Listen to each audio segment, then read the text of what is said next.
Sounds great. Just want to make sure that everybody can see the screen. Can we give a thumbs up? Do you see somebody on a roller coaster? Yes. Okay, awesome. All right. The world is changing faster than ever. It feels like just yesterday we were navigating the rise of the internet, and today AI is driving the next wave of transformation. Entire industries are being redefined, and businesses like ours are at a crossroads. The real question is, will we be swept away by this change, or will we take control and ride the roller coaster?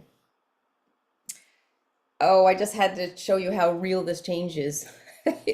That was actually a clone of me. I did it within 2 minutes, and I can do a really good job if I take more time. But I just wanted to show you that there's all kinds of platforms out there. This one's called Descript. It's not perfect, but yes, it's crazy, and it's proof that the world is really starting to open up with these new possibilities.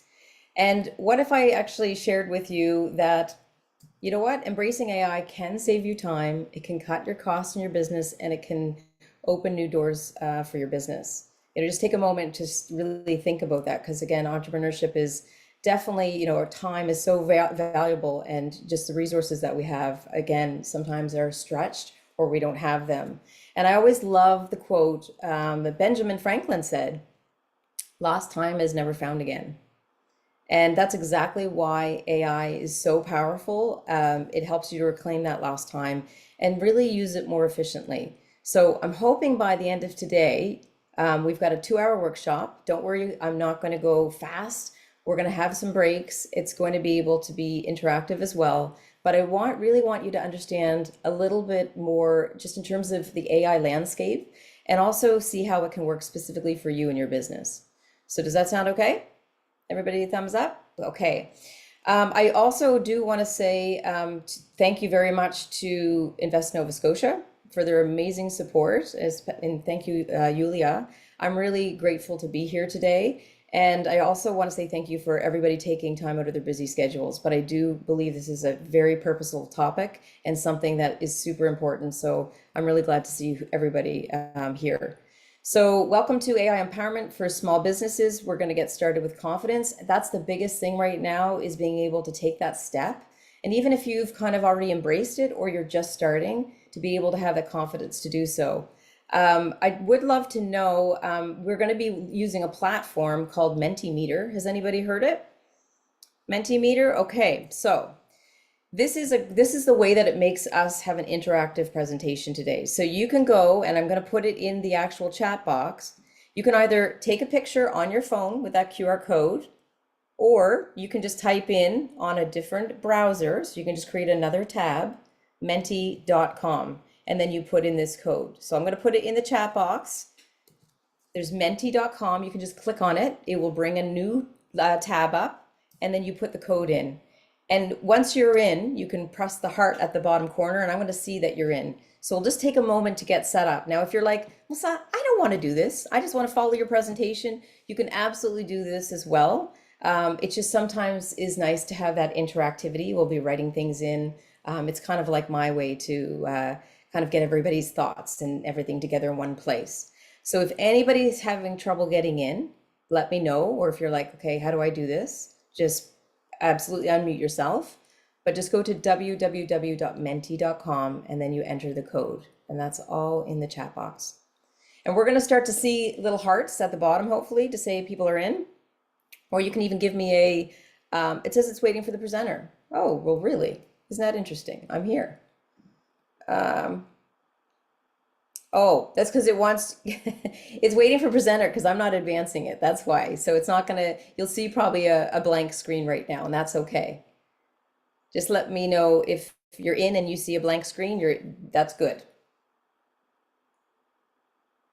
Does anybody need any help before we kind of get involved in this? Again, this is the time to ask. I'm seeing, oops, I'm seeing on my screen the instructions. It says presentation in progress. Am I in the right place? You are in the right place. Yeah. So you're gonna, Okay, thank you. if I advance to the next screen, you're gonna be able to see it. You should be able to see it on your screen, but I'm not gonna go there yet. So just as long as you're in there, that's fantastic. All right, are we all good as a collective? Again, nobody's getting left behind here. And if you're like, you know what, that's too stressful for me, Melissa, I'm just going to follow along. No problem at all. So I do want to use Menti because, again, I think it's really important. Have you been using AI tools? I want to kind of just get an idea in the room of, you know what? No, I've never, or I'm just started, or I'm a dabbler, or man, I'm actually using it all the time. So let's just start to see the polls and see where we're kind of working from. Okay, we've got 33% no. We've got lots of people that saying that, yeah, I'm a dabbler. We've got lots saying that, okay, all the time. I can't wait to just go right across the board here. We've got 22% saying just started. Anybody else want to put their thoughts in here? This is great because this is a great dissection of, oh my goodness, we've got 26, 26, 26. Wow, is anybody going to try to do one more just to kind of move it? Oh my goodness. Okay, we've got a great crowd here in terms of just being able to see that there's a kind of a dissection. For those who are just starting, so the 23%, and again, I'm going to open this up. I'd love to kind of what's holding you back. So either somebody that says, no, I've never used it or just started, are you able to share with me what's holding you back from using AI more frequently? And again, there's no right or wrong, answers here. And if you're like, actually, I don't really know, it feels like this is a time that we're going to talk about it. So is there two people that want to share their thoughts? You can just put up your hand. Okay, I see Terry. Terry's in the category of one of those. Terry, what's holding you back from using AI more frequently? I think for me, I wanted some formal instruction, so that's kind of why I'm here today. But I also am having a hard time in my mind deciding whether I think it's going to be me, like my work, and I think I'm struggling with feeling like it's not me doing the work, if that makes any sense. Absolutely. Yep, it does. So it's like a lot of people have this feeling similar to you where it's like, I'm cheating. I'm not really doing it. Well, I'm going to hopefully be able to, again, I don't know how deep we can go into things today, depending on our timing, but I do want to address a lot of these pieces because a lot of the time what's going to come up is its mindset. Because once we start to interact and use these tools in different ways, we can really see how powerful it is to actually be able to say, actually, it has to come from us and that we have an assistant. It's just like hiring somebody, but we have an assistant on the side as well. Is there anybody else? Thank you very much, Terry, for sharing. Yulia. Yes, for me, there are two things. Number one, I don't really know how I can use it, which is something I'm hoping to learn today. And secondly, I'm not sure how trustworthy it can be. So there is a little bit of a trust issue there. How reliable is it? Am I breaking any rules? Am I infringing any copyright issues if and when I'm starting to use it? So that's another question for me. And that's why I haven't used it before. Thank you. That's great.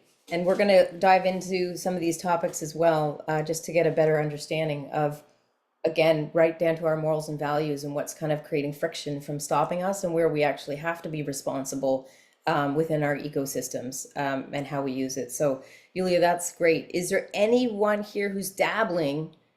And what I'd love to hear is what your biggest win with AI has been so far. Anybody want to share? Any hands that can go up? Okay, I don't know what your name is. It says owner. Yeah, it's Mo. Just like my computer Okay, what's your referred name? me as owner. My name is Mo. Mo. I have a business called Mo e-bike, and actually I've been using AI to design a new product, and it helped me a lot in refreshing my. I am a mechanical engineer, but I wasn't practicing design for a long time, so. Brainstorming with ChatGPT and getting like design formulas and also business plan and all that was very, very successful. Fantastic. That's great. That's great, Mo. So Mo has been using it and sees the value and sees the wins. And this is the beautiful thing. It's only as far as the limit of your imagination, how you use these pieces of technology. So brainstorming, ideation, innovation, some of the heavy lifting that sometimes when we're tired as entrepreneurs, it can be very, very, very valuable. Sandra, I see your hand up. Do you have a win? I do. Hi, good morning, everyone. Good morning. Yeah, I used AI. I was working with a mentor. I had so many hours, so many weeks, so many months, and so many topics I wanted to cover in set amount of time. So I just said, make me a schedule for 2-hour meetings for 6 months. Here are the topics I want to cover. And it was wonderful. Spit me out an agenda. And it worked immensely. And I've used it in many other forms. I am just a dabbler, but I have used it with great success. And I think knowing a little bit about what you're asking for, you have to have a little bit of the knowledge of what you're asking, so you can filter through what might be baloney and what you want to use. And I always just take the information and make it my own. I never directly copy it. I just use it. That's great. And that's really important, Sandra. So Sandra's a dabbler and she's got, obviously winning with the way it's working for her. Thank you, Sandra. I do see there's 27% of this room that actually people say, I'm using it all the time. I'd love to hear from one person, what is your favorite tool or the application that you're using where you're saying, I'm using it all the time? Is there anyone here that wants to contribute to that? Got 27%. Okay, so Sheree, do you want to go? Just arranging thoughts and ideas, and like Mo said, like just bouncing off ideas with. They give a lot of good prompts, and then you can just bounce off ideas with AI, or even just using sketch rendering AI to bring sketches into more realistic images of things. So That's two things. Number one, bouncing off ideas and sketch rendering. fantastic. And Sheree brought up a really good point. There's a whole lot of AI applications. Today we're going to focus on one because I really do believe you can go pretty deep with, one platform. Yes, we will be using ChatGPT. But I want to say thank you for everybody participating and sharing. Mo, do you want to kind of jump in and say your kind of favorite tool or application? Yeah, Perplexity is my search engine daily because it was like connected to the internet actually more than ChatGPT. ChatGPT I usually use it for like document generation and design and so on. Yep. And that's great. So everybody just heard from Mo, write down Perplexity. That is your go-to search engine. It's fantastic for research. If you're researching anything, Perplexity is definitely the go-to AI. It's basically a search engine. So things are changing. And so again, thank you for sharing. That's what it makes, our presentation is going to be based on what you're going through, what you're trying to understand. But I do want to say, okay, I haven't even introduced myself properly. I am Melissa Lloyd, and it's really interesting. I've had quite a different journey. And just with regards to my background, you'll see a picture of me in the garden. Like I'm like the most opposite person from a technical standpoint. I'm totally live off the earth, love doing amazing things with communities. My background's actually, an award-winning designer. I started my first entrepreneurial journey in London, UK, where I had a design company. I've actually branched into, some of you might know of Doodle Breaks, where we work with, Adobe, Cisco, RBC. So I've worked with a lot of Fortune 500 companies throughout my entire career. And it kind of took me into a space of emotional awareness, like focusing on emotional intelligence. So it's a very varied background, but what was really interesting is that they all connect. And it came from one place specifically, which was me being able to kind of connect with people and to teach in an empathetic and simple way. And so I've been doing that now since last year.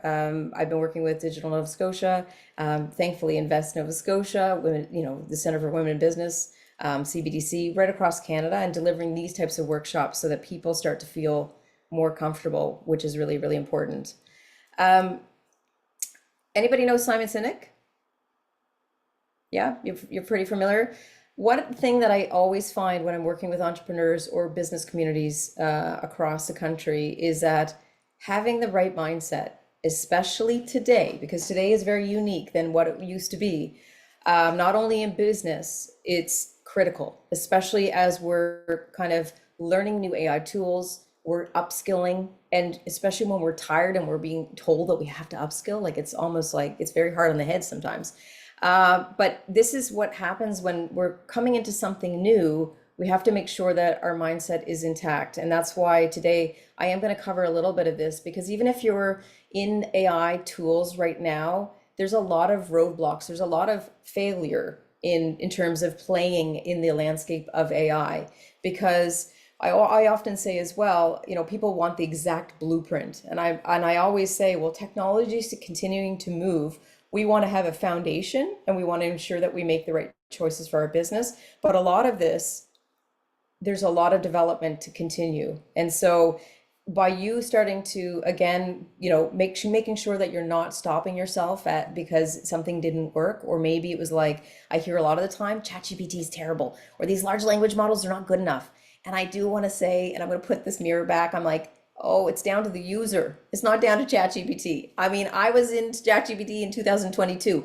It was clunky. It was really clunky. And I'm like, okay, if it's getting better and better and better, that's amazing. But realistically, if something's not working, oftentimes it comes down to the user. So it's really important to know, because a lot of people give up if they don't get the right results. So I'm here to say, stick with it. And you know what? You can always connect with me if you're kind of getting stuck, okay? So Agility Hub is specifically the business I run now, and that came out of a complete roller coaster. What weird, and I'm going to share that story in a minute. We actually spend our time based on AI mindset, AI literacy, and implementation.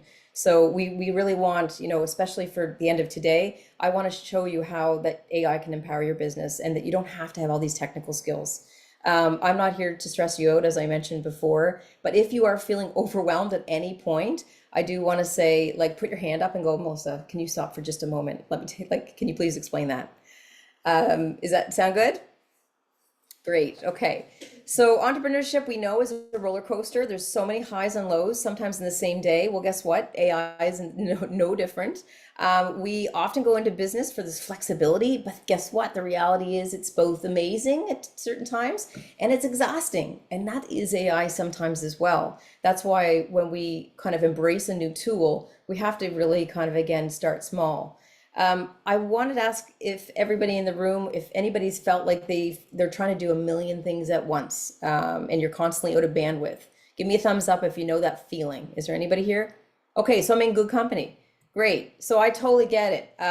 That's what basically happened to me. I was at one of these points where I realized, guess what? Something has to change. I was like, and then I found AI in 2022, and I was like, oh my gosh, my business and everything about business would have been so much easier if we had been in this AI driven world, in terms of it being accessible to people, the kind of everyday person that, you know, has access to these tools.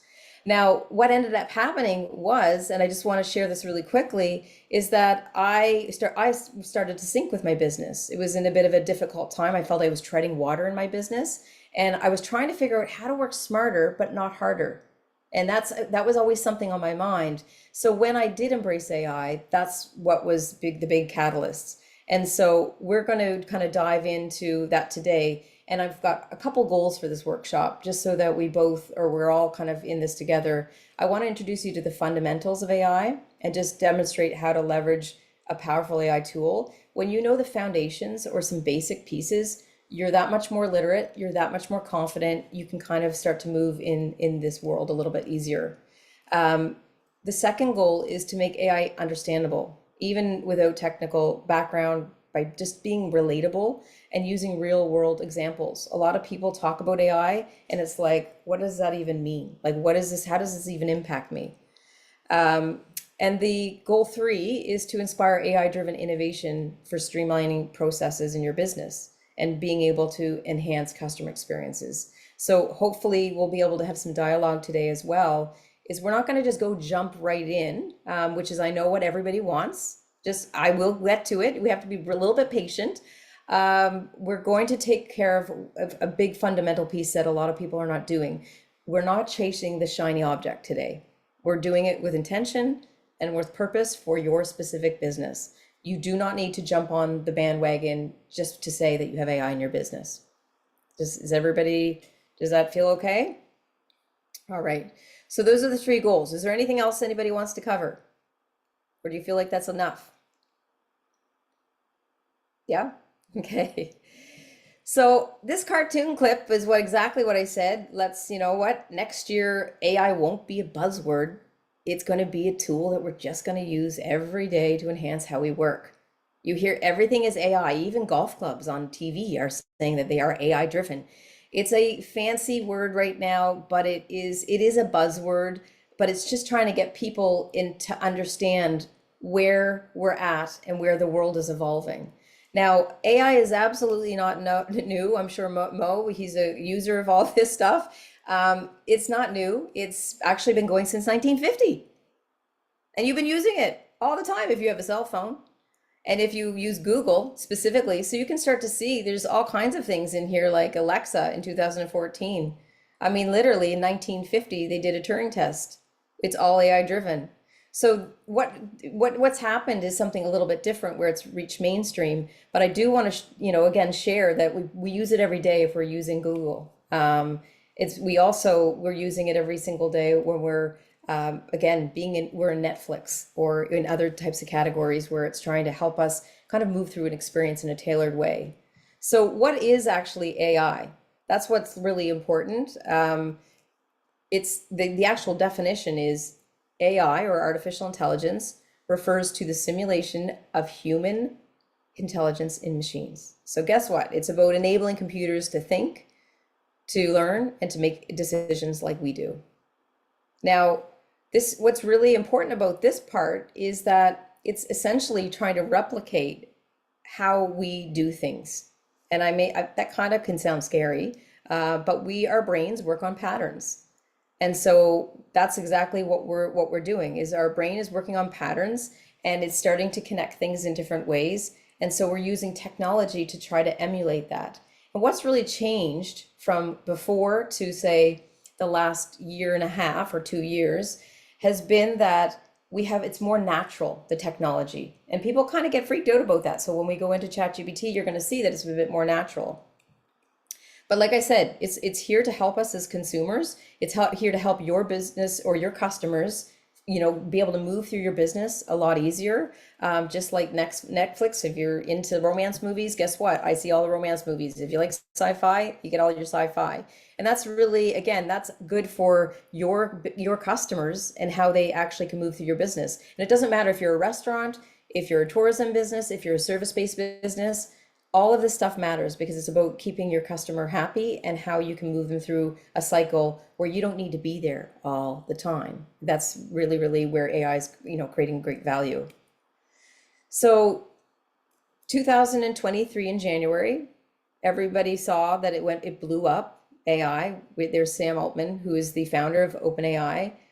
What happened, which is really important to know, is that we know that it started in 1950, but it was only until really last year they saw a major demand and need. They saw that actually these generative AI, because there's different types of artificial intelligence, was something that was going to help people. And that's why you saw it blow up. And that's really important to go, okay, users see the value, and now we can start to actually fulfill this in our businesses. Does anybody order from Amazon? Yeah, okay, fantastic. And look, no judgment. Great, fantastic. You use Amazon. Amazon is really good at using AI on their business, and they're really good even on their assembly lines using AI. Again, car companies, they've been using AI for a really long time to put cars together. They saw the value. Now we've got this expansive knowledge as business owners. Okay, we can bring tools in that can help us, which is fantastic. And I do want to share, again, why does it really matter for your business specifically? There's a whole bunch of reasons. There's efficiency and automation. So maybe you've started that part of the process, but when you think about it, AI can automate routine tasks. It can do data entry. It can do scheduling. It can do customer inquiries. You don't even have to be there so you can build it into your process. And again, that's a high level piece, but I just want you to start thinking about, okay, well, where does it actually, why would it matter for my own business? Maybe you're in the financial sector, or, you know, not even just in financial sector, but you want to be able to monitor data patterns that can help you spot risks in your business before they become a problem. So maybe it's something that's fraudulent or there's a compliance issue. Well, guess what? AI deals with risk management. It also has access to advanced technologies. So we're all using cloud-based technology. Froze up. Oh, hello, are you back? Oh, okay. So we're using cloud-based technologies. Small businesses specifically, we have access to the cloud-based technologies. And that used to only be available to large companies. But now with massive budgets, we get to use all this stuff. So I hope everybody sees it's an exciting time. As a small business, we can use all these wonderful tools. The competitive advantage, this is the reality. And this is why I'm so glad that you're here. This is what we're seeing. And you know, I spend a lot of time in the States because they're quite advanced in AI. Businesses that are not adopting AI technology, their neighbors are, and that's where they're falling behind. And that's the reality. And it's not a fear tactic. I think the more that we know that there's going to be companies around us that are leveraging AI in really useful and efficient ways, it means their businesses are working smarter and more efficiently, right? Scalability. Who's here wanting to scale? Yep, I see some hands. Yep, fantastic. Well, as your business grows, AI can easily scale with you. If anything, it can be a catalyst, so it can handle more data. You hear data all the time. And it's not always that you need additional resources. So sometimes in small businesses, or like in terms of, at least I certainly know, I didn't always have the means to be able to bring all these resources in. So it's like, where can I augment technology versus human? What do I want? What's my vision as my business? And if you're thinking, oh, geez, Melissa, you know what? I hear about all these companies that are they're firing all their people. Again, it's a very interesting time. I think as a small business ecosystem, we have to kind of have our own values and morals in our company of what we are wanting in the future for our business, but know that we don't have to take everybody on and have a lot of debt because of it to drive our businesses forward. And we can get into that discussion a little bit later too, because I know it's a bit of a contentious one. Next thing is enhance customer experience. Oh my goodness, I can't wait to talk to you about chatbots. And even if everybody's going to cringe at me, they're getting so incredible. And this is going to be especially voice chatbots. It's definitely evolving. It's definitely going to be a 24-hour, type of business that we're running. And so of course we're not going to stay up. If our doors close at 5, we have to be available to our consumer or customers.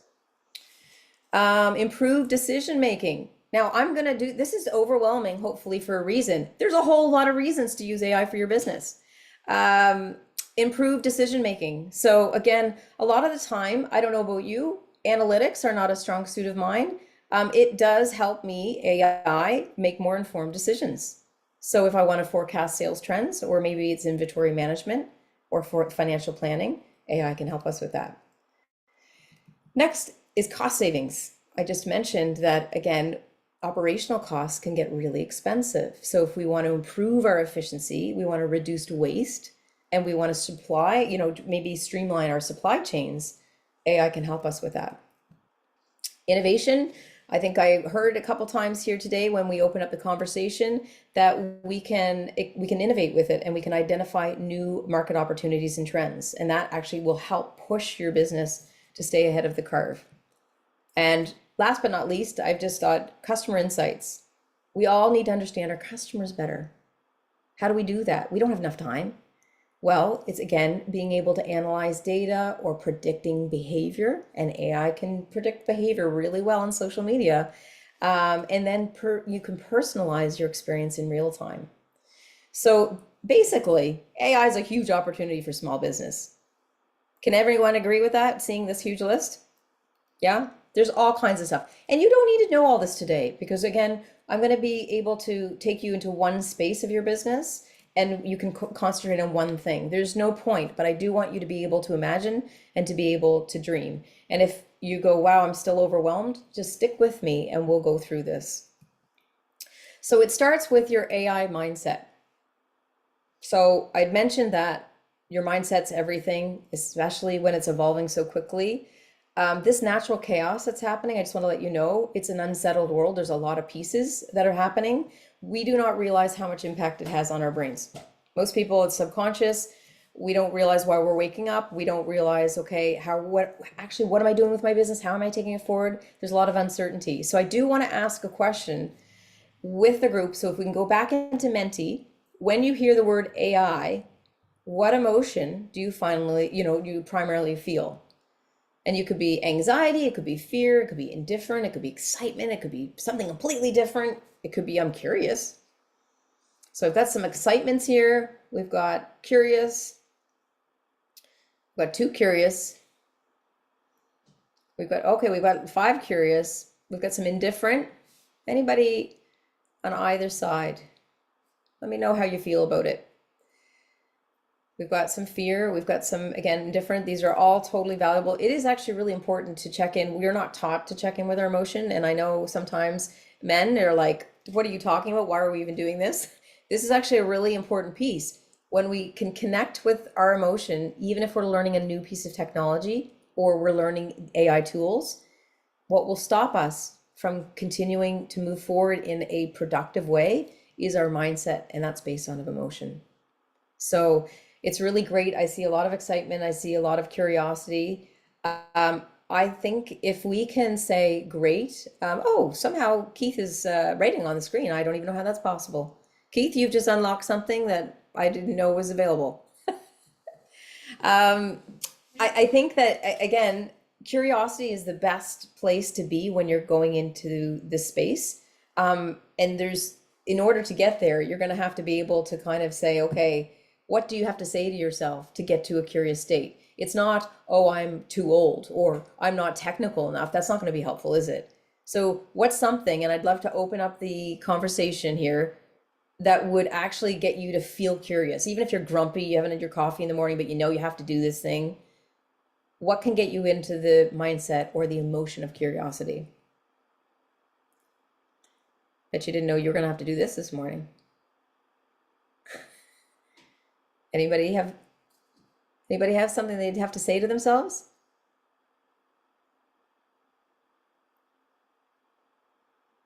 Okay, Mo. I think when I had a problem and I'm looking for a solution for it, especially if it's like a new problem and it looks like it's solvable with some creativity, this curiosity and excitement will the search for the answers, actually. The search for the answers. So what do you have to say to yourself to feel a bit more like curious or creative about that? You can find a solution if you look a little closer. So you stick that. Something like that. Yep, and that's perfect. Everybody has something they can say to move them into this curious state. I always say, what's your one thing that you're going to say? Put a post-it note on your screen, and anytime, because this is going to be a journey. I'm just letting you know. It's not like, okay, we're going to do one workshop and it's over. I mean, the world is completely changing. How we're doing business is completely changing. You'll need that post-it note. Even if you don't need it today, you're going to need it a different day. And it's a really good reminder every single time that you're showing up in this space that you read that and get yourself into that mindset, because usually otherwise it will hold you back. Does that make sense with everyone? Yeah. Yeah. I like to add something actually might help other people to. Lately, I was migrating my website to another host, and I found a new host with AI like technology in it, and it was like a day and night for me because I have no time, and it's like a knowledge that you don't practice and we don't use, you lose.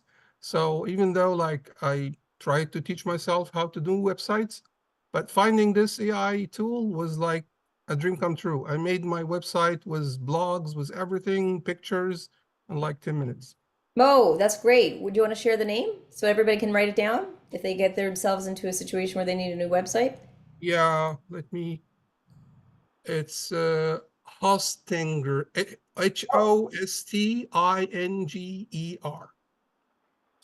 And there is lots of, different AI tools that are here to make your life easier, and you do not have to like, it is easier than ever to be able to create things with AI. And I'm going to give you an example. I had an email in my inbox the other day, and it was a beautifully designed email. And I thought, how can I design that? That is so nice. I don't have time to learn it all and how to figure it out. Do you know what I did? I took a picture. I saved it as a PDF.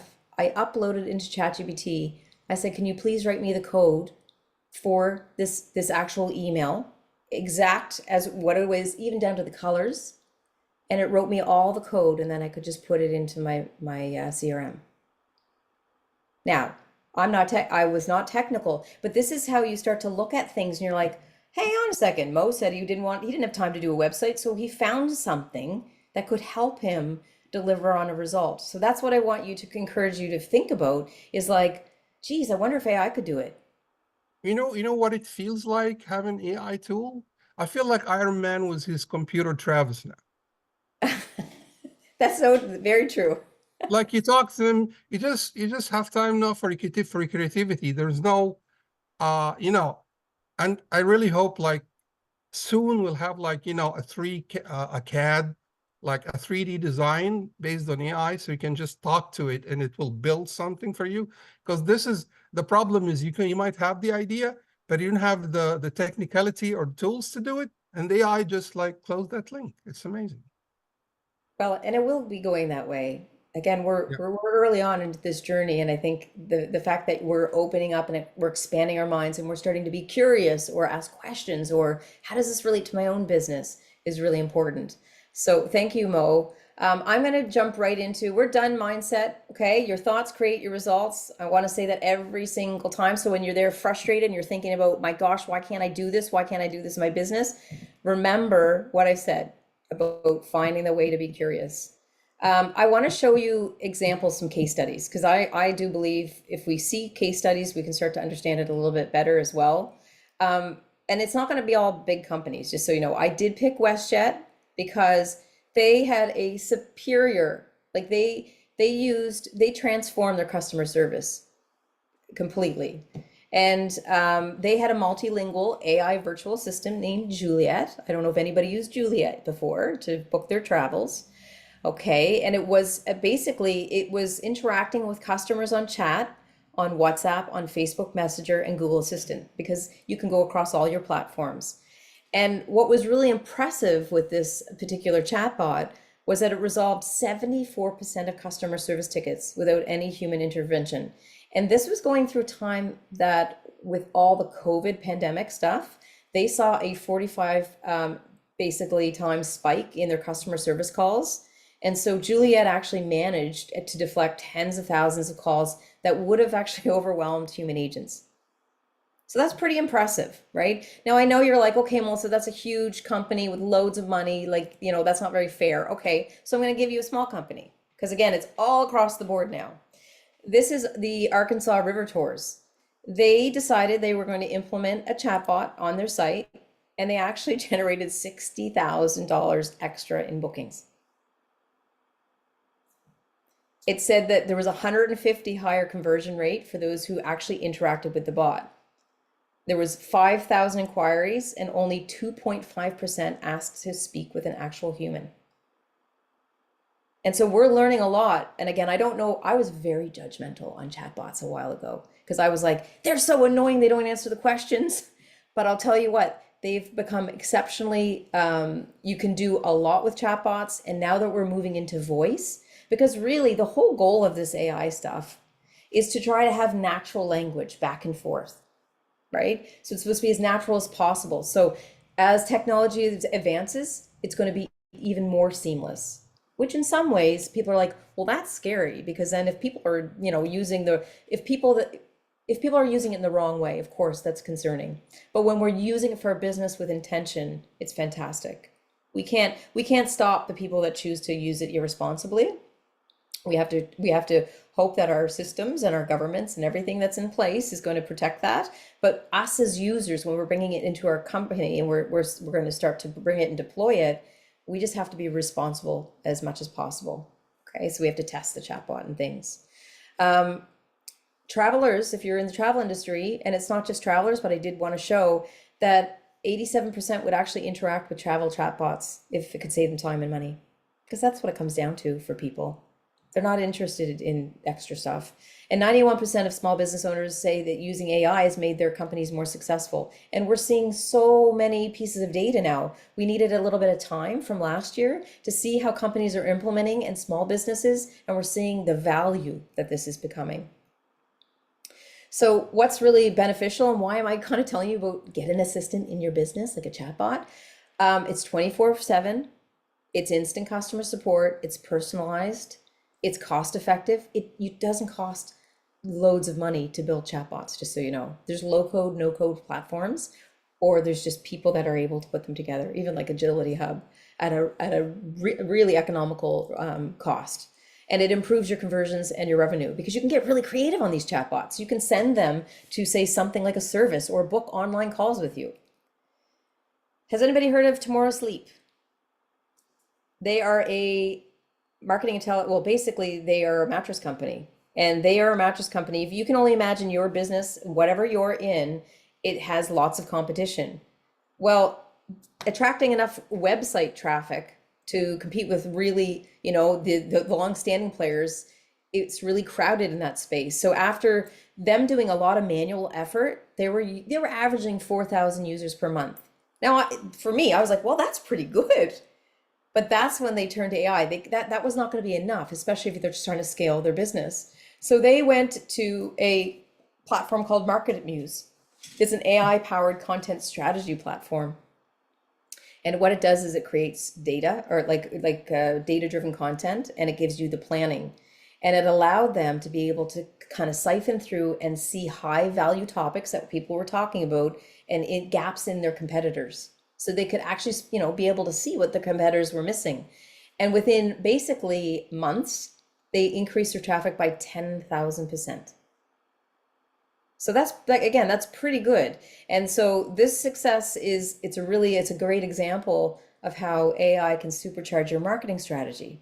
So by focusing on, where you want to focus content wise, and it doesn't have to be, you're going to go to MarketMuse. We're going to actually kind of try to, spearhead and kind of be able to use a large language model like ChatGPT today to do some of that as well.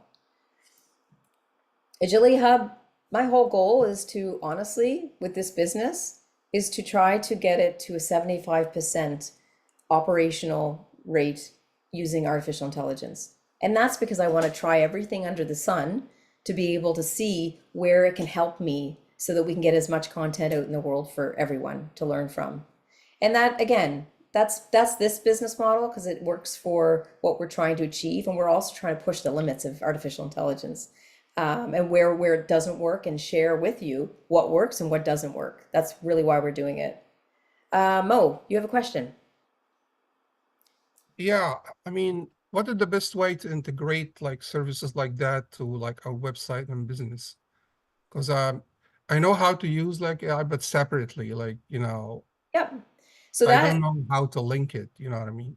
that's a deeper discussion, and we could be here for another 2 hours on that to look at your own individual business. And that No, we can just generally. Is it like a company that I can contact or something and ask them to build like something in my, like a chat bot or something to add to my website? Or how just that works? just connect with me because we do them all the Oh, time. really? Okay. Yeah. So you Yeah. actually provide this. Awesome. All Yeah. right. Yeah. No, I actually had to go through last year. I was doing a lot of workshops on actually building ChatGPT or like chatbots through Nova Scotia tourism in different areas. But we supply that, we do that so that you can even have your basics up as like frequently asked questions. That's a really great place to start. So just contact me and we'll have a discussion, and just, no problem at all. Awesome. We'll do that. No problem. Any question. And even if I don't have the answer, if I don't have that, I might know somebody that can help you within your business, because everybody's business obviously is very specific. So I use AI in analytics, in email organization, in customer care, in my scheduling. Anybody use Motion? Motion is calendar, AI calendar. It's wonderful. Again, you don't have to write everything down today. We'll do one thing at a time, but there's really great, there's great tools out there for very specific pieces of your operations. Finance, QuickBooks has a lot of AI driven pieces. So if you're in QuickBooks, it might say, oh, do you want to use AI? I highly recommend you just open and just learn something. Like even if it's 5 minutes in a day, or it's like, okay, I'm going to just take 10 minutes, every couple days just to open my mind. That's where you're going to get incredible value. Of course, in market and content creation, I heard lots of things about that today, and then new product innovation. And there's definitely a lot within sales where you start to build out more automated processes with AI that can help you. So say you're thinking about, okay, I use LinkedIn and I want to try to find the people that are basically in my target audience. You can use AI to do a lot of things. So again, it's just to show kind of an overview. I'm working on it every single day. So where do we start with applying AI? Everybody starts with the shiny object. I want to try ChatGPT, but we actually have to start with your pain points. Okay, there's no point. And so what I want you to think about, and what we're going to do is we're going to jump into a breakout room, and you're going to just have a conversation about your company's pain points. Like think about the things that you do daily, how much time you're spending on these tasks. You've just learned a whole bunch. Hopefully it's opened your mind a couple different ways. I think if we just have a 7-minute conversation around our own business, and maybe there'll be dialogue that goes back and forth, that will be very helpful. So is everybody up for doing a breakout room? And then we're going to take a break because I know we're almost at the hour. Okay. All right. So what I'm going to do, if you want to capture this screen, just in case you're like, my gosh, my mind is mush, take a screen capture. You're going to talk about what are your company pain points. So thinking about what you do daily, how much time do you spend on tasks that you feel repetitive or maybe aren't directly tied to your core job? And I'm going to put everybody in, and I'm going to come into your rooms just as well, just to be able to listen and answer any questions as well. So hopefully how many people do we have here today? Okay. All right, everybody, I'll see you back in, let's just say we'll take about 7 minutes. Okay, so it will be 10 o'clock.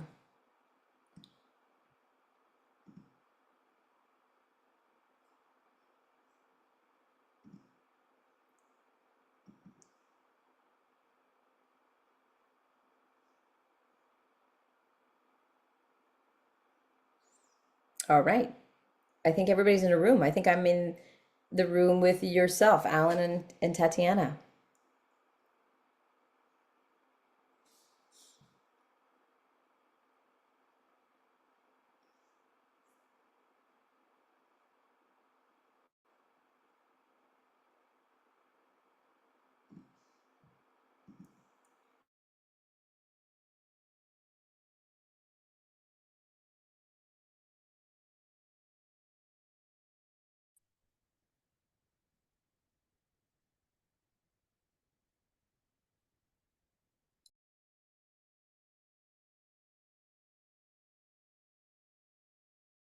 In workshops, because of timing and things like that. So yeah, I'm excited Yeah, well, to learn. that's fantastic. I just Yeah. want to actually, before we jump in, I want to get Anne to move to our room because she seems to be, somebody's not gone in. So just bear with me one moment, okay? Sure. Yeah. Okay, we're going to add her conversation, even if it was a quicker conversation. I know, I'm putting you on speed dating almost. Did anybody have common issues within their businesses? Yes, we absolutely did. Our group talked about social media and provocative and thought-provoking content when you start to run out of ideas. That Oh my was God. one of the key drivers in our conversation. Okay, you know what? Interesting enough, we had the same conversation, myself and Sandra. I was in the group. We're the same. We're I all the think same. it's yeah, yeah. Oh, so Everybody, yeah. Mhm. so I maybe Yulia, at some point I think we should do a social media specifically deep dive into it because Definitely. I can help everybody with that. That We would be will, really useful. Yes. yeah, I have a really great workshop for that and tools so that you're not like again, these are all we're today we're doing a foundational piece. I'm going to go show you maybe some a little a few tricks to social media and with ChatGPT. But I think what's important right now is we all just get up for a 5 minute break. Just stretch your legs, please just get up and have a glass of water. Come back and everything from now on is we're going to be in ChatGPT. We're going to be actually learning hands-on with the large language model and kind of get you a little bit more confident or started or maybe learning something that you might have not known. Does that sound good for everybody? Okay, so Awesome. I'm gonna see you back in 5 minutes. Don't take too long, even though I'm all about breaks. Come back in 5 minutes and we'll jump in, okay? Thank you. Have a great break.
Did you have a good break?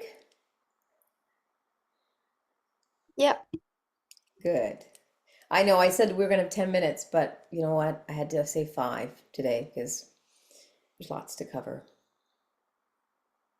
There's plenty of stuff to cover, that's right. Oh yeah, this is the fun part. I know everybody's like, oh gosh, that foundational stuff, but it's really important to know it. Again, a lot of time we just jump right in and it can be helpful, but And Melissa, before everyone comes back, I had thrown a question in the chat there around privacy. I was just hoping that at some point you might address that, and you may already have that I planned. do. Okay. I have that plan. I did get back to just I don't know if Oh, sorry, I didn't see it. no, Apologies. that's okay, but I am definitely going to cover that. And again, I think when we talk about privacy, we're going to again, there's different levels, and so we won't be getting in depth, depending on what kind of company you run, and if there's very specific needs to have an AI lawyer involved, or actually just understanding when you're in large language models. We'll kind of go through that, okay? Okay. Welcome back, everybody. I hope everybody had a nice break. We are going to be jumping into ChatGPT.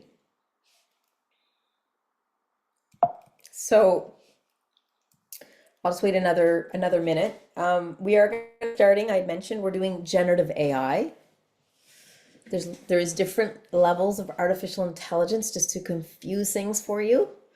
All the stuff that you're seeing nowadays is generally generative AI. All the stuff that we like to use in our business, it's being driven by generative AI. And so what generative AI does, it's been trained on a lot of data. It sweeps the internet. It gathers all these different, it's like almost having experts on all across the board. And it then will be able to generate text-based. And we're getting pretty swift now where it's then generating images, videos. Again, I'll see how far I can get in today and excite all of you, hopefully. So I'm gonna continue because I just want to make sure that we have enough time. I'd mentioned generative AI is the main piece right now, what you're seeing in the market, and how people are using it. It's really important. A lot of it is down to customer experiences and retention. That's a huge reason.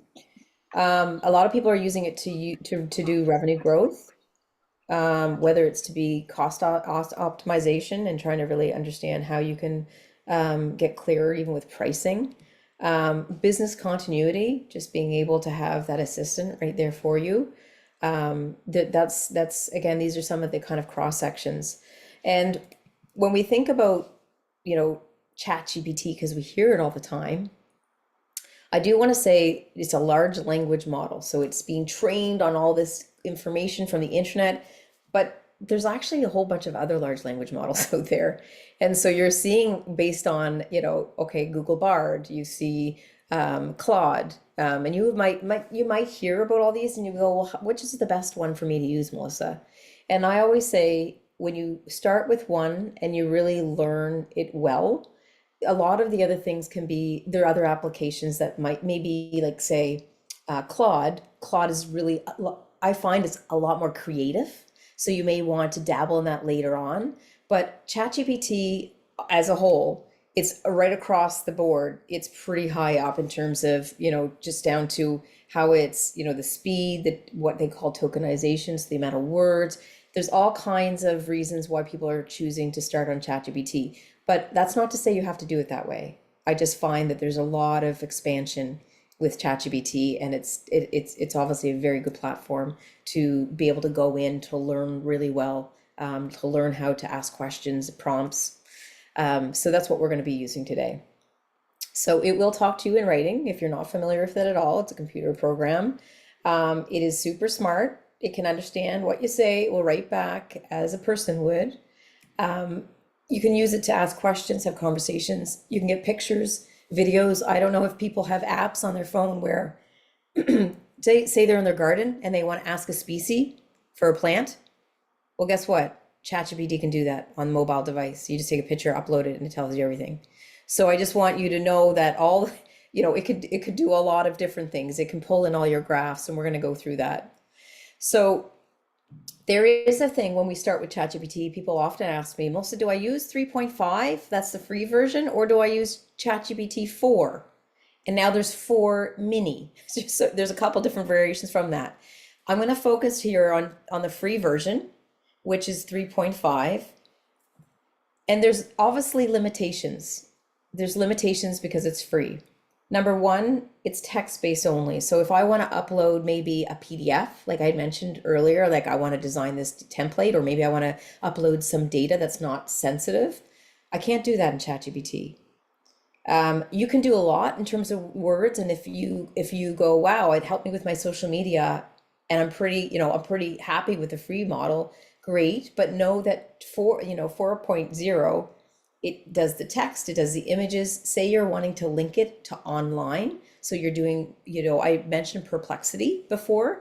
You can still use ChatGPT for research, but maybe you want to look at your competitors and you want to kind of say, here's my competitor's URL. Tell me all the frequently asked questions they use. I'm going to use the same kind in my business. You can't do that with the free version. So that's where there's an advantage with 4.0. You can also it can create more words in context. So the output is greater as well. And there is less hallucinations. And what a hallucination is as you see when we're in this model, it's really good at making things up.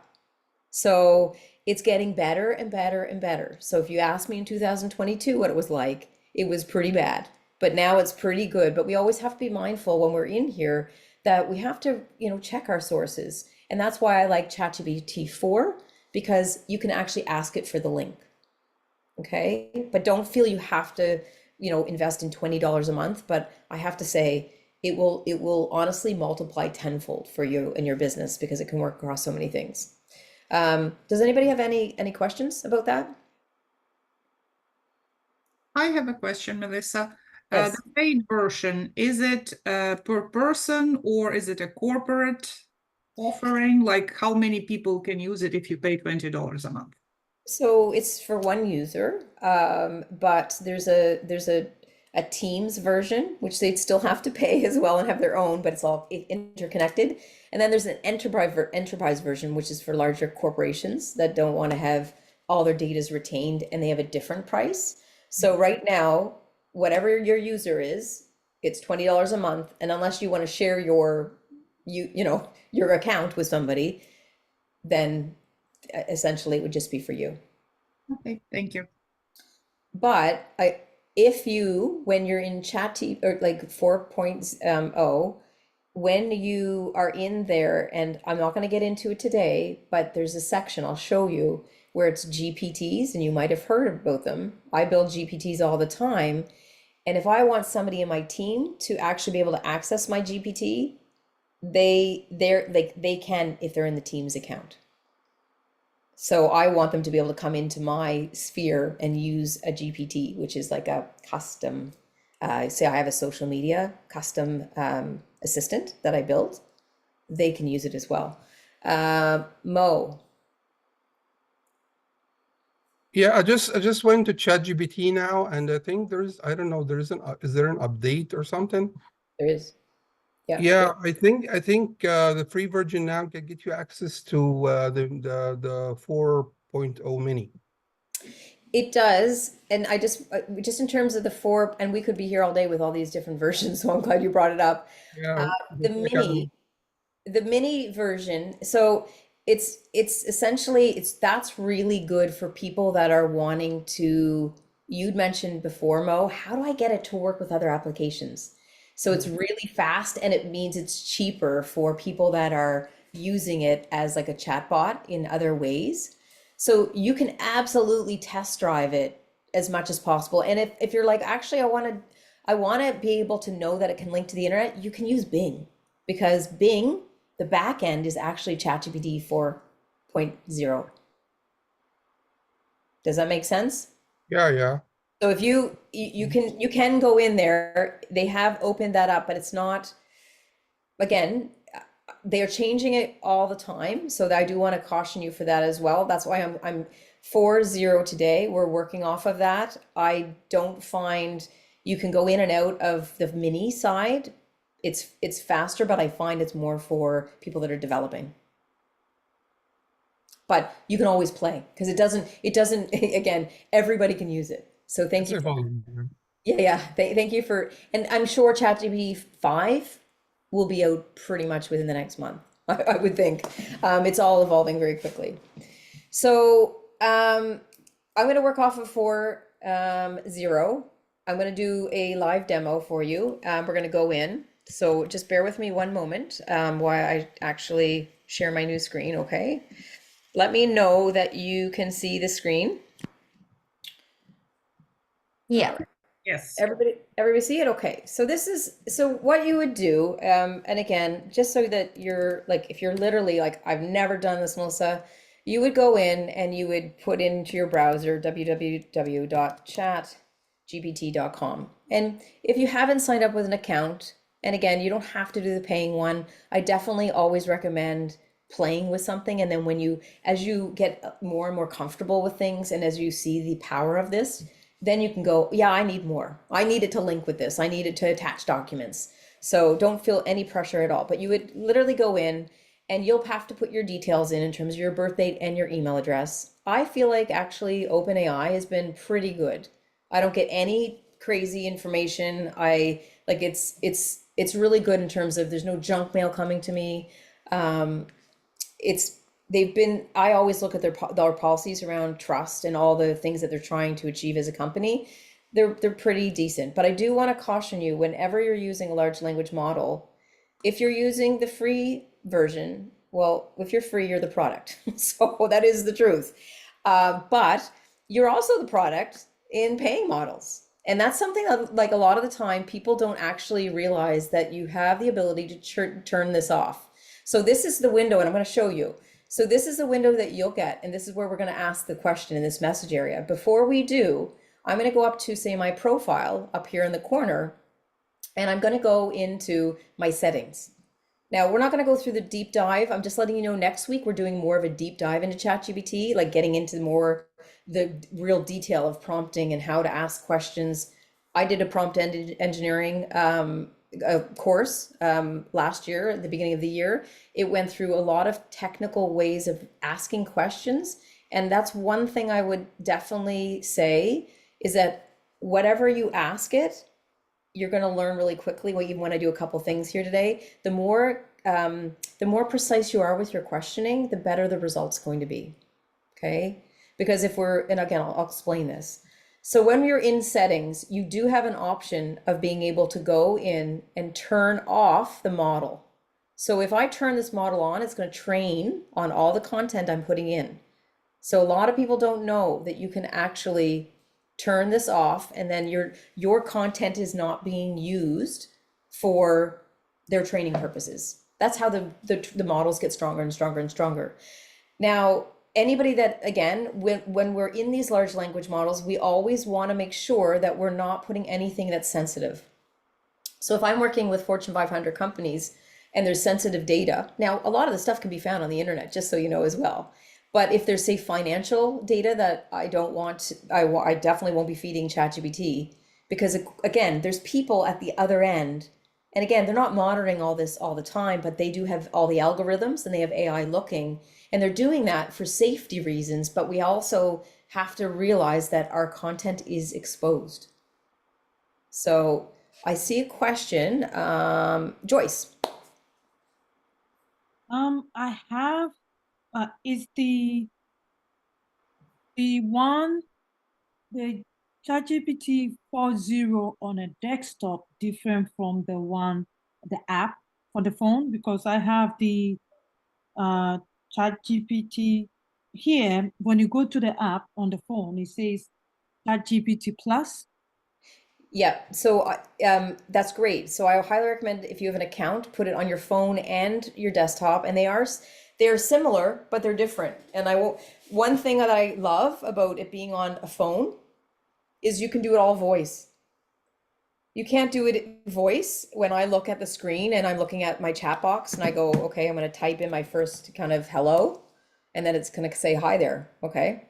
I can actually go in to my phone and I can just voice it in. Hi, ChatGPT, can you help me with my new marketing initiative? So that's where, and if I'm out and I'm using it more lifestyle for me, I actually love being able to know I can take a picture of something and then get it to find me the product. Or maybe I'm in between meetings. I have a really good idea because sometimes that happens. And I go, okay, ChatGPT, I've got a great idea. This is what it is. Can you help me put it into some kind of strategy for the next 2 weeks? It's handy to have it on your phone. It just gives you more flexibility, but it's all the same account. Don't worry about that. It just means that you get to do the voice side. So did that answer your question, Joyce? Yeah, but doesn't mean if you're doing anything on the ChatGPT for 0 on your desktop, is the same thing that you're gonna have on your on the phone, Yes. the app. Yeah. Even though it comes different, the name is different. No, it should be the same. It's just because you're downloading an app. Okay. Yep. Yep. It's just because you're downloading an app, but you'll be able to see that. Again, download both just for the flexibility, and you'll see how they both interconnect. Both how? On the on the computer or on the But you're going to sign in from the computer and you're going to download the app from your phone on your phone. And right now, if you're like, oh, that's just like right now, if it's too much, just stick with your desktop. Okay. Because when you're on your desktop, it's going to look like something like this. Obviously, you're not going to have all these chats on the left-hand side, but I do want to start to show you what it is going to look like. So you're going to have this area where you're going to ask the messages. A lot of the time, I just want to let you know, people are having all these conversations and they have 1,000 conversations that are happening on the side and they're not naming it. So it gets really confusing very quickly. So if you click on these 3 dots, because this is actually today, I'm having a conversation. I said, hi, and then it said, hi there. How's it going? What can you help with? I want to rename this because I think this is going to be, say, my marketing chat for my business. Okay, if I put in marketing, this starts to keep you a little bit more organized. If I want to have a different chat because I want to do it, down to maybe it's my sales, my sales assistant. And what I'm trying to show you here is that for each area of my business, I have a different chat. I don't have it all under one because when we're thinking about a large language model, we're trying to refine as much as we possibly can. So I'll just say hello again. And you're going to see on the left-hand side, a new chat came up. This time, I'm going to actually rename it and I'm going to call it sales. Okay, this is at the basic level. So I know anything I ask in my marketing is going to it's going to start learning as I go. The more you have a conversation back and forth, okay, I'm going to talk about, I was thinking I want social media posts. People jump right in. So it will learn off of your conversations. And that's what we want it to do. And that's why it becomes very powerful. So eventually, you don't really have to say too much other than, this is what I want you to do. You already know my whole business. And I always give the analogy, like, if you're going to hire a new employee, you wouldn't just say, go do the job. You're going to actually try to get them used to, okay, your role is in marketing. These are the things that we focus on. So if I kind of wrote in this marketing side, I own a coffee company. This is, again, all impromptu, based in Halifax. And we just, again, wait for ChatGPT. It's actually, so part of the 4.0 is it's gonna put it in a memory bank. That's awesome. Are you looking for some help with your coffee business, like marketing ideas? So this is where I start to get into more detail. Now, today, we're not going to get into like the real nitty gritty. Next week, we're going to get actually a lot more refined. But what's really important is when we're working with these kind of conversations, we're trying to keep it as fluent as possible. So there's no, like, don't worry right now today about like being perfect because there's no such thing anyhow, but you just want to start that dialogue back and forth. So if I'm going to use just this one conversation to give the demo on. I'm going to put it under marketing, but we're going to kind of go into a whole bunch of categories, so don't worry about it. But ideally, when you kind of move through this, you start to segregate each area of your business. Or maybe it's like one is based on presentations and one is kind of financial analytics. Whatever it is, keep them separate if you can. Any questions on that side? Melissa, so Yep. we go back to yesterday's or previous week's conversations. If they are, let's say we have a marketing conversation somewhere, do we have to start new marketing every day, or can we go back to the old conversation and just keep typing messages so we kind of keep all the topics under the same heading? All topics under the same heading, and you're going to see here on the left hand side yesterday, and then it goes all the way down, like it keeps going. And what's important about that is, you know, then previous 7 days, you will go into each category whenever you need it. Okay, so you're not trying to have 17,000 conversations in simple ones. You want to go deep with your conversations. So if you set it up in those buckets, sometimes that's really helpful. What you're also going to notice is that when you see the three little dots here, is that you can, if it gets too crazy, you can archive it. You can archive your conversation. Maybe it was a client project, and you want to make sure that you keep the conversation, but you don't want all the clutter. You can archive it, and then you can unarchive it. Okay, or maybe it's something within your team, you're talking about marketing ideas. Well, you want to share it.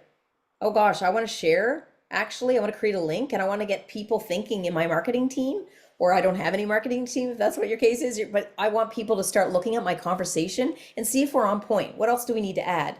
So you can use the share, the share link as well. So you've got share, you've got rename, you've got archive, and then you've got delete. Say you're like, you know what? This, I don't need this anymore. It's completely useless. I'm going to just delete it, and that will fully delete it. But I do like to put a lot of stuff into my archive so that I keep everything there, and then I can download it as well. Mo.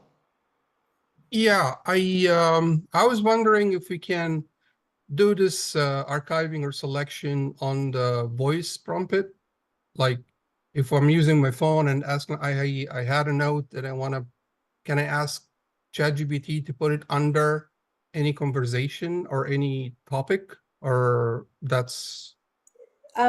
So it's basically, it's the exact same thing as typing. It's just another conversation. So you have the option.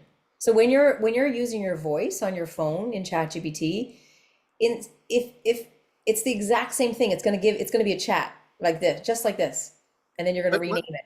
Is it every time I talk to ChatGPT, is it gonna open a new chat or continue the old chat? And what happens if, like, I have like a design idea, I wanted to go with the design, and maybe I want to use it like as a sale archive, so I want to keep the booking for me till I have time to, something like that. Can I, when I talk to ChatGPT, can I ask them to, or ask it to store this in blah blah blah or whatever? It will automatically store it, and Oh, we're really? gonna, Like once we'll I'm automatically talking about sales, it goes to sales? It will automatically store it, and you'll be able to go on and see what the different chats are. So if you want to recontinue a conversation, and again, you're not seeing the mobile phone right now, so that it might be tricky for some of you going like, what are you talking about, Melissa? We're just talking about I know it's there, everything is written, but Yeah. I'm talking about archiving the conversation under certain category. Yes, if you actually you have to archive it, and if it's under that Manually, you mean? archive. Manually. You can't Okay, just. that's my Now, question. Mo, you're bringing up a good point. Will that be the case in 6 months' time? You might be able to archive based on I voice. don't think so. So yeah, so so all these things that you're asking are very valuable. But we're only working as far as the technology is allowing us at the minute, but I have a feeling like all this ease, not all this clunkiness that we always go through in our businesses, it's going to get easier and easier and easier, and just more like, okay, put it into that folder, put it into that conversation. I know now you can actually prompt it like an impersonation, like you can program ChatGPT to impersonate somebody or some kind of personality or a job. Like you can ask her, now you are like my financial advisor and you have all the knowledge, you have everything, and now you're gonna act as my financial advisor or something like that. Well, so I thought maybe we can, this is already in the market. Like, So this takes it into GPTs, and I'm not going to explore this. This is next week's conversation, and it's much further in. I do want everybody to know that there is a lot of layers. That's why I'm saying like ChatGPT is an amazing program that if you get stuck in and you start with the basics, and we'll start with basics today, it can keep opening up and opening up and opening up and opening up. So what Mo is bringing up today is different nuances when you're inside of here. How can we work with it in a more easeful way as well? So why don't we jump in, Mo, if you're okay with that? I'm going to jump in just as like a bit of a demo. Again, you're going to have 1,000 questions, and usually what I get is, Melissa, we need another 2 hours on this because we just want to, like, it gets so exciting. But we're going to do a high level and come next week because we are going to get a lot more in the weeds with all of this, and it's going to be all ChatGPT. There's no like intro foundation. Okay, so here's where we prompt. This is what we've been asking questions. A prompt is asking it a question in a way that will give us information back. Now I just copy and pasted some text because my typing is not as quick as me copying and pasting. But what I said is, we're a local artisan coffee shop in Halifax. We're looking to create buzz for our new blend. Can you provide a comprehensive analysis of the North American coffee industry, focusing on market trends, key players, and growth opportunities? That's where I wanted to start. And so I'm just going to see what happens. Again, this is a lot of playing back and forth as well. You can't break this, so don't even worry about it. Just start where you start. So, okay, so what it's going to do is it's going to actually, it's basically pulled all the different parts based on its scraping of the internet, and it's giving us some intelligence based on the North American market. It said, it's actually, we're in the largest coffee consuming regions in the world, probably because we work too hard and we need to stay awake. Coffee consumption is deeply ingrained in daily routines. So it's talking to me about now key market trends. Okay, fantastic. It's talking about, nitro coffee, ethics, health and wellness. There's key players. And what we're seeing is it's doing some of the research for us. Now, when I look at this, again, this is a really high level, quick thing that I kind of just asked. But again, if you're trying to figure out some information for your marketplace, I did mention, yes, you can use Perplexity, but you can use ChatGPT. It's even talking to me about challenges to consider. Look, the competition, it's highly competitive with major players like Starbucks and local independent coffee shops. So you can start a conversation and get a whole load back just based on one question, right? Now, I want to basically refine the response because obviously that's really great. I'm going to just say thank you because, again, I'm just letting you know I always use my manners, and it's not because if something happens and AI starts to take over, at least it's not coming for me. But I always want to make sure that when you start to use this every day and more, and you're going to do that, that will happen as you kind of evolve with this technology. If we're not, the way that we speak with people is really important. And so we start to lose that when we are on large language models and we're using it all the time for assistance. And if we're not speaking in a way that we would deliver to a person, we can learn kind of bad habits. Does that make sense? So when you're just asking and demanding, it can translate to actually real human behavior. So I do want to always say, use your pleases and thank you. So if I wanted to say, can you provide an overview of the current state of North American coffee industry with percentages, okay, in each region. So now I've just asked this a question because I want to see the percentages of each region. I want to just see how it's actually even going to like understand that. So it's telling us that it's like it's valued at over 50 billion. It's saying that it's doing a segmentation by region. The United States is the largest market. Then there's Canada, about 10 to 15%. And then it goes into Mexico, 3 to 5%. So again, I didn't even ask the right question. And I did that on purpose because ChatGPT is really good at starting to try to understand what you're meaning. But if this is not really what I intended, I need to go back and refine my question. And that's what I love about this. People are like, oh my gosh, it's not gonna we're not gonna be thinking anymore. It's gonna be all these large language models. Actually, this is an opportunity where our language is gonna be better than ever because we have to articulate in a way that's gonna make sense. If we go into, okay, I'm going to just totally change topics, okay, because for effort of time.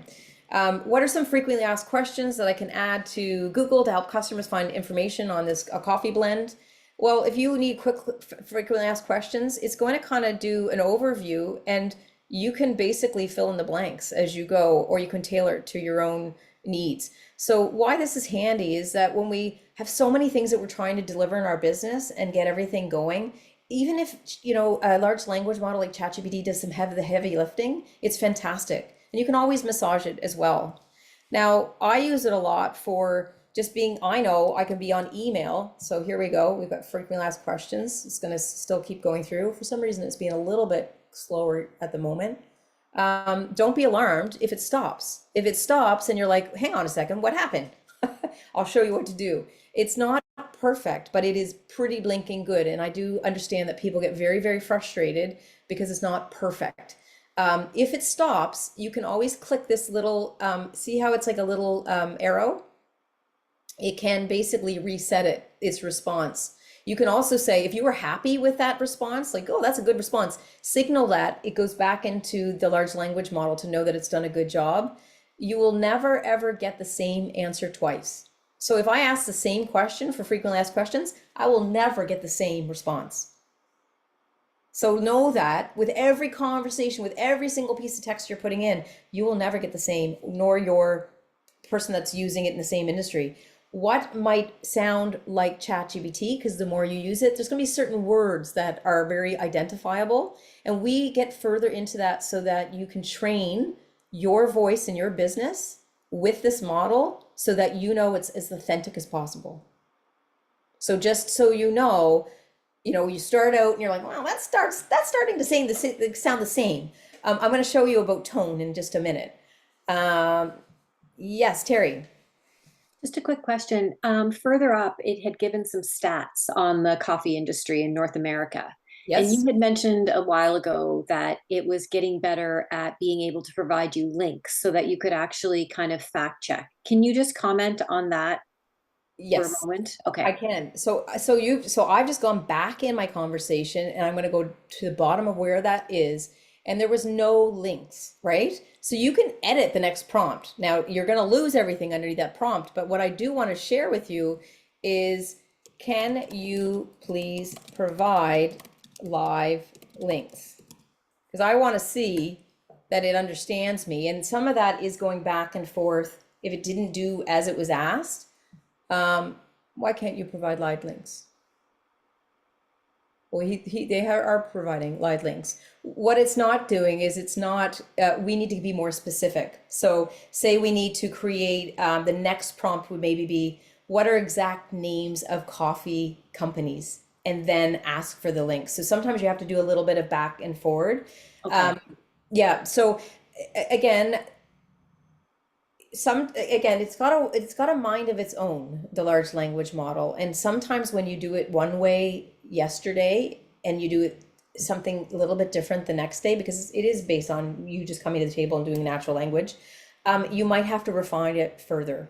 And so again, be okay to go through this and reiterate, or if it's like, no, you didn't actually get the right company link, like you can actually search everybody's like LinkedIn profiles and see if you're doing customer research.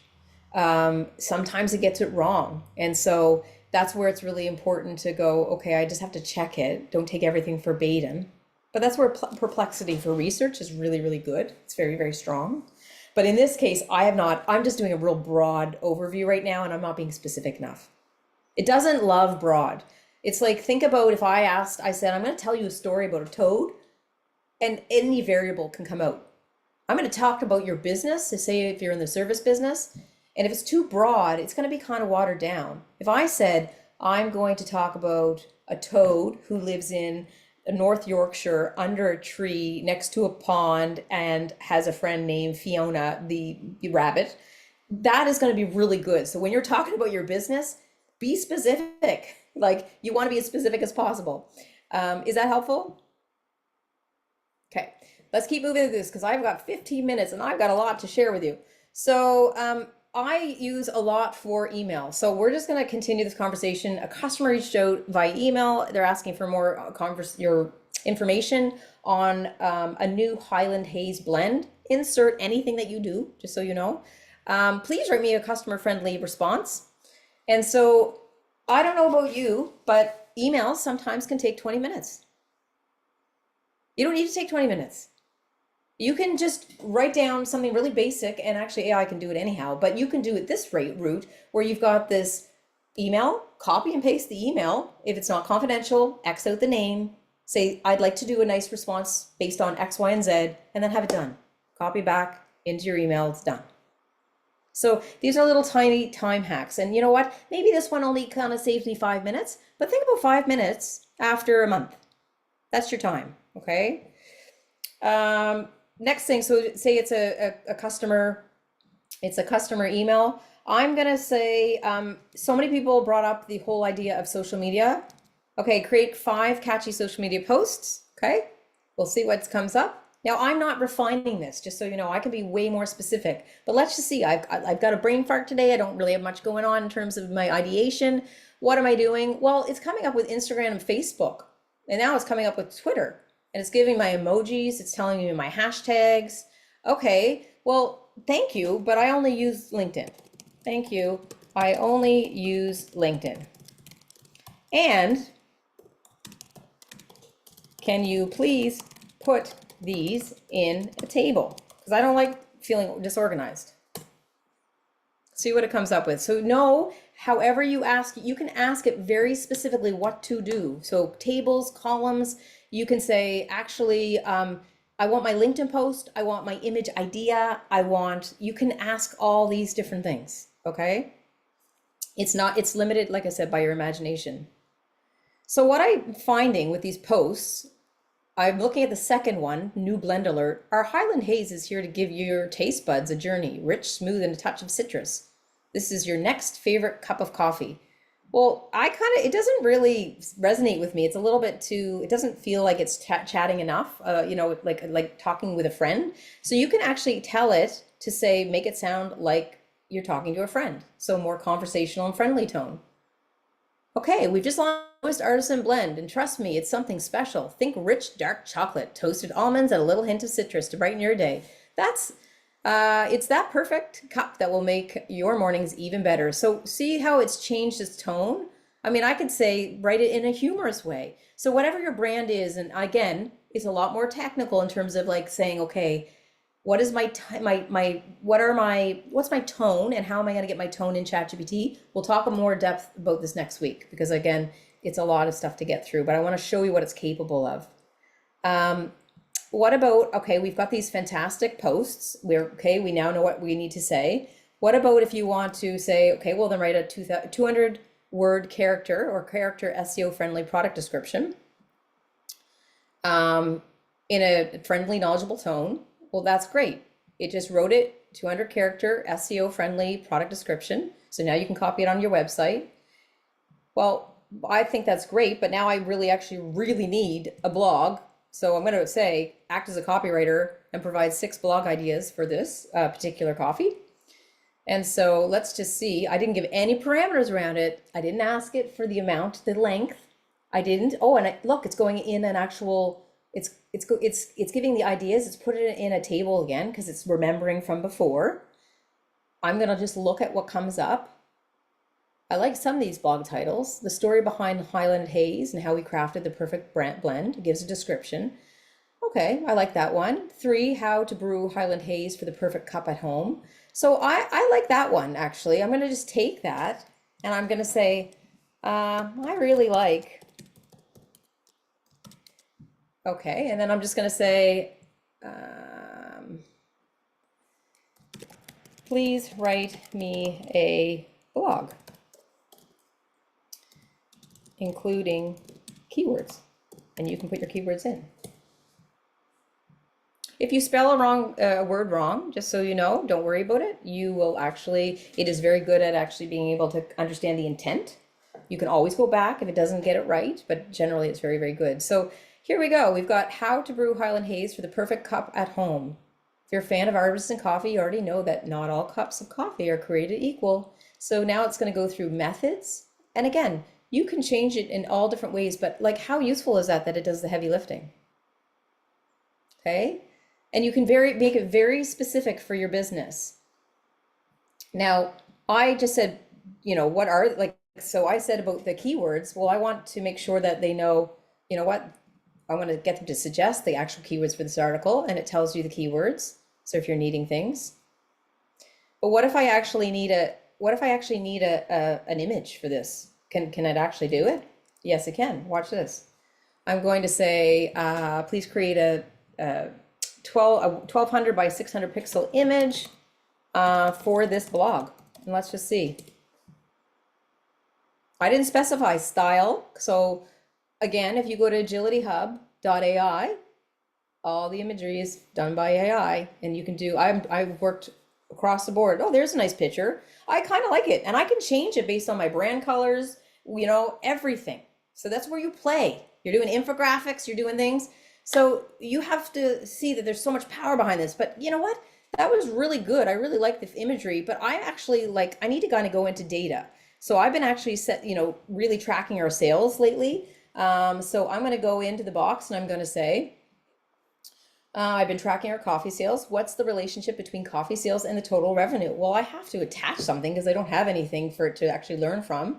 So I'll go to my computer. I'm going to go into my desktop and I'm going to go into samples. Here is a spreadsheet that I just downloaded.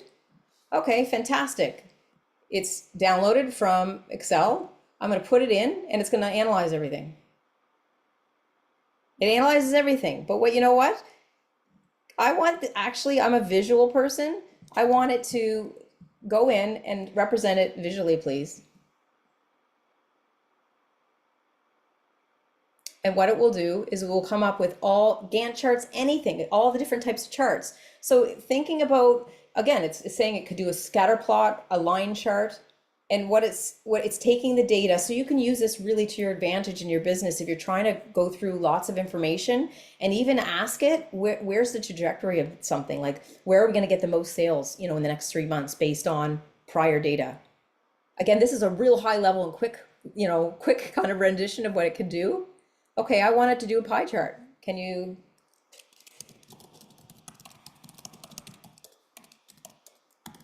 Oops.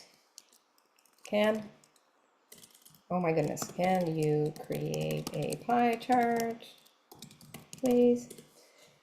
Now, another thing is see, with a spelling error, it will pick it up. It will create a pie chart. You can actually refine it with your colors of your business. You can also, once it starts to create data for you, you can download it into Excel sheets.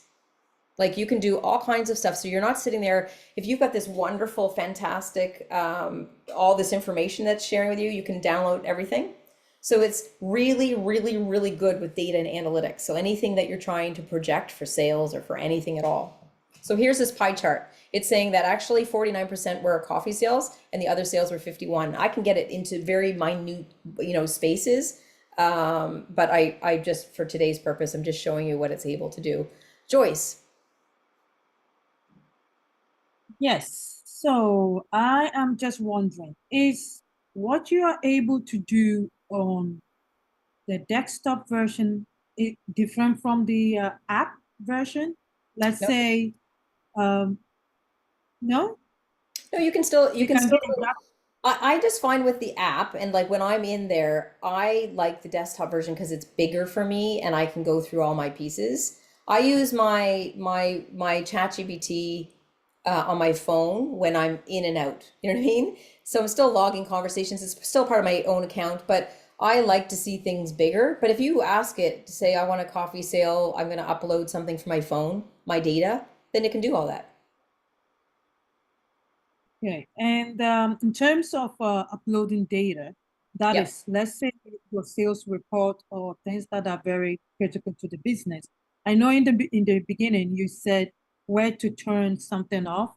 Yes. Once that thing is turned off, is it really guaranteed that your data will not be shared to the general pool, or how reliable is that? So I always say, always consider the worst case scenario. And I'm very honest and very transparent about that. I can go in and I can turn my setting off and it's not supposed to, but I don't know about you, but you have to be also very realistic nowadays. Is it training on my data? It says it's not training on my data, but I'm still not putting anything in there that would be problematic in terms of use.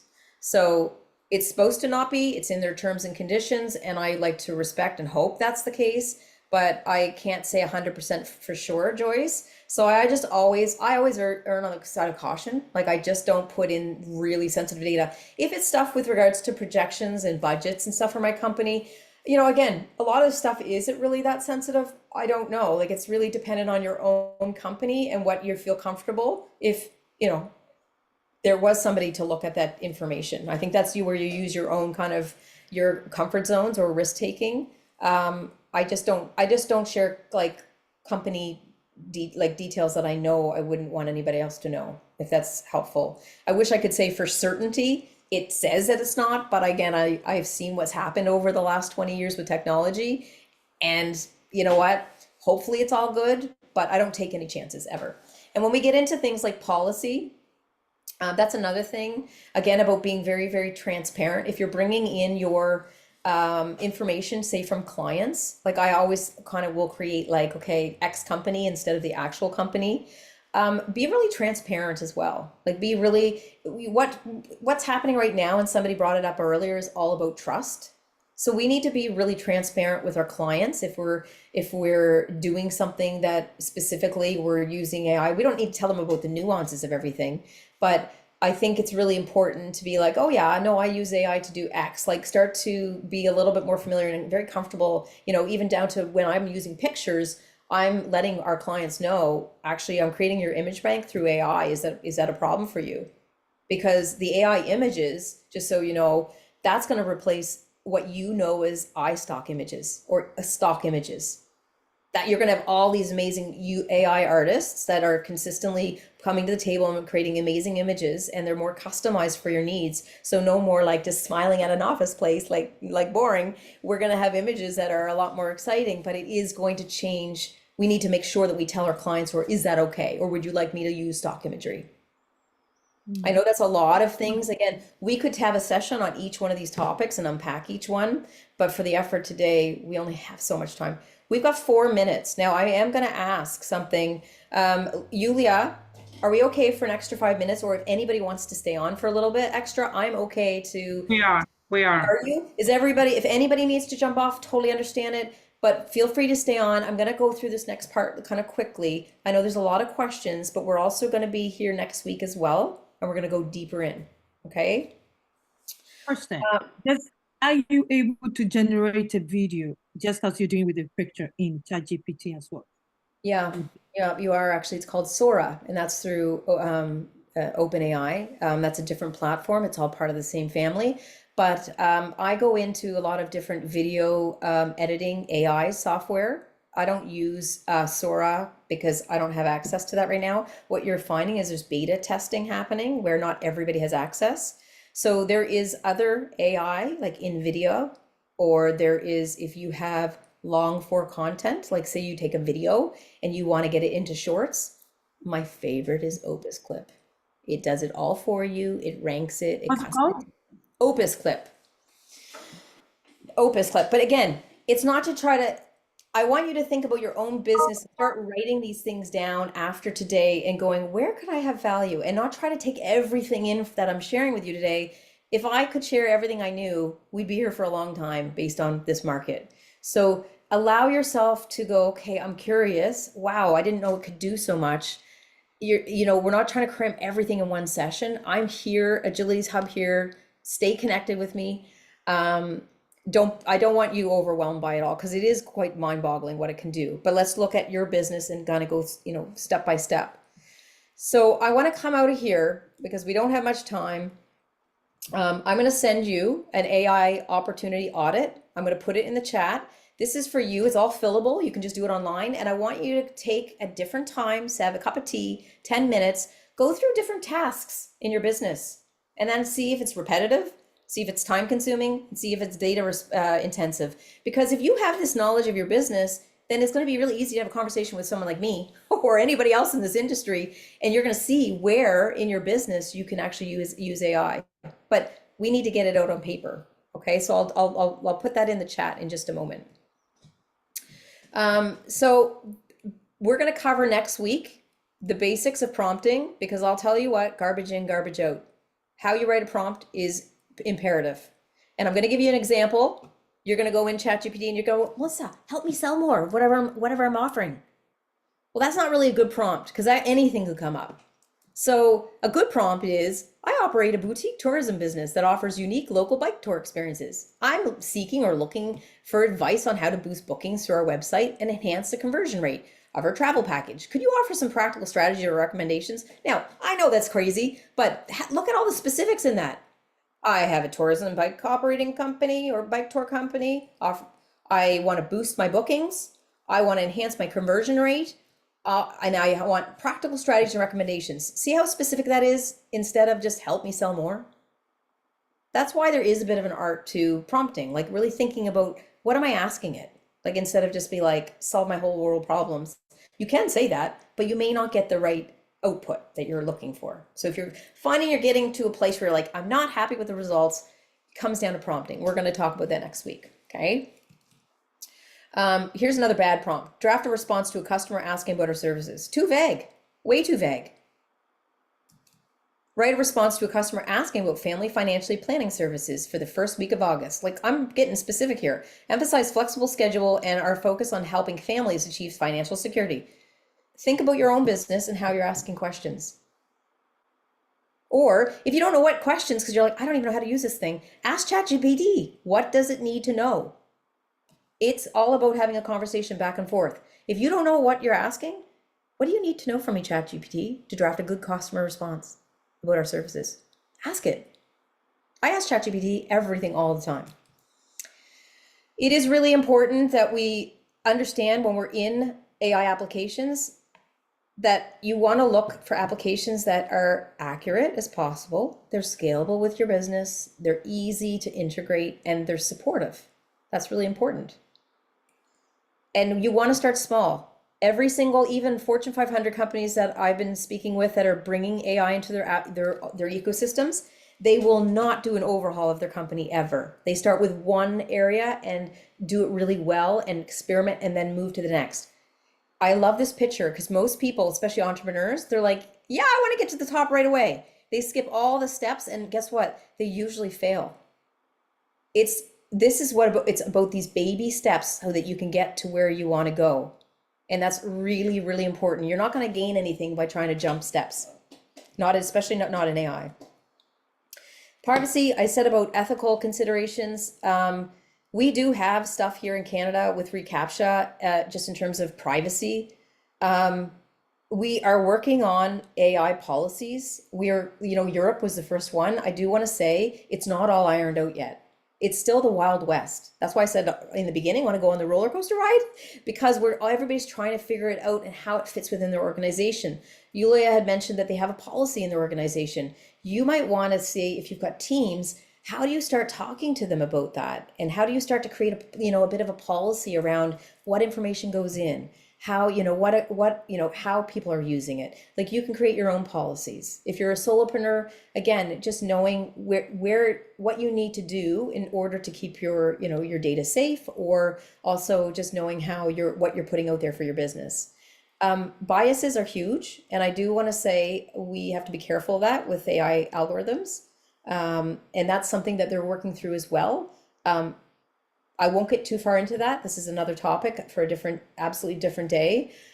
We want to build trust with our customers and our partners. So we do want to say, like, if we're using all AI driven, it's not about your processes, but maybe something that's helping them to go to the next step. We want to be as transparent as possible. Okay. And again, depending on what your situation is, happy to have the discussion, or if there's a question that you have, no problem at all. So build your confidence with having a growth mindset. And that is, it's not, fixed mindset is it's too hard. You ignore feedback. You feel like you're threatened by your competitors. You avoid the challenges. That's a fixed mindset. And the growth mindset is like, yeah, I can train my brain. If Melissa did it, I definitely can do it. Um, what you learn from feedback, you're going to be inspired from the success of others. This is the one time in history that I have literally gone to in the States, everybody's working together right now on AI. It's not like, ooh, hush, hush, silo, nobody share. It's not like that. Everybody's trying to do this together. And I think that's amazing. And I'm hoping to build a community here in Atlantic Canada for that as well. So we want to embrace the failure as stepping stones, because guess what? It's not all going to be a walk in the park. We're going to have failure. And the whole piece is about this continuous learning into AI mastery.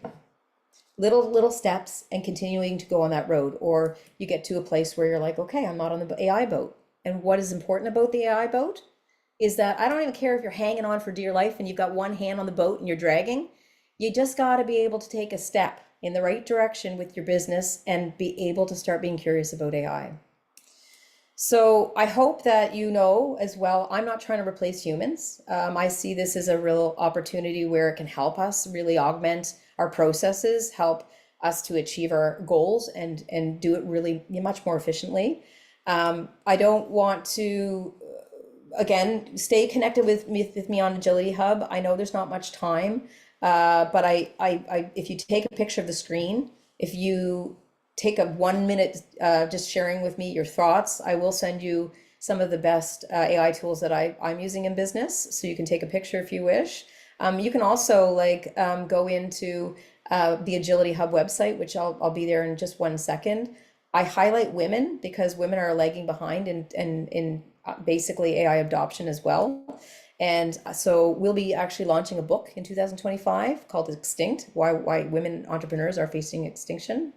So keep in mind that, but it's all there on agilityhub.com or .ai. So just keep in touch with me. Again, there's a lot of things in here in today's presentation, but I hope that you can see that the world can open up and that you can absolutely get started. And if no matter where you're at in your journey, this is a really exciting time, and I'm certainly here to support you. So thank you to everyone for letting me go over. I really appreciate it. I'm going to put in the chat bot that document just so that you can have it. And if you want to fill it out at some point, just to help you in your own kind of journey.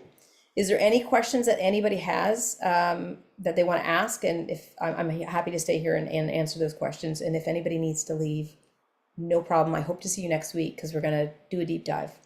There are a couple of questions, Melissa, in the chat, and I think most of Josep's questions are related to next week's class. We touched upon them a little bit this time.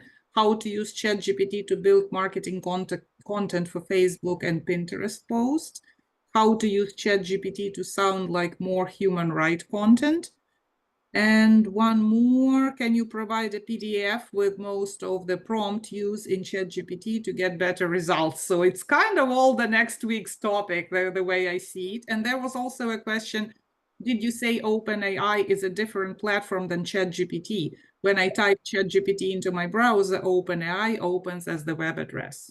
Yeah, OpenAI is the company. ChatGPT is a subsidiary. It's a product of the company. So if you see OpenAI, that's who's driving ChatGPT. I do want to say that be very careful about these people that are selling prompts. And I'll say why. Yes, there's certain ways to do prompts, but a lot of people are buying prompts from AI enthusiasts, and they're going, I bought this and I filled this in. And you know what? It can get you only so far. If you don't know how to work with it, it's only going to take you so far. So I think by learning how to prompt effectively and getting used to that, and again, you can augment it with it, but if you don't know how to prompt from the beginning, again, you can go into basics, but how far is that going to get you in your company? So I do want to caution everyone, if you see that out there and you're downloading prompts. I mean, some of them, they sound helpful and I like them, but I think if you don't know how to use the large language model and prompt, that's one of the biggest things right now, is how do you ask the right questions, right? Next week, with regards to marketing and content and social media bites, these are all topics that would be in silos. Like, we can't cover everything, the depth, because I go quite deep in with certain things.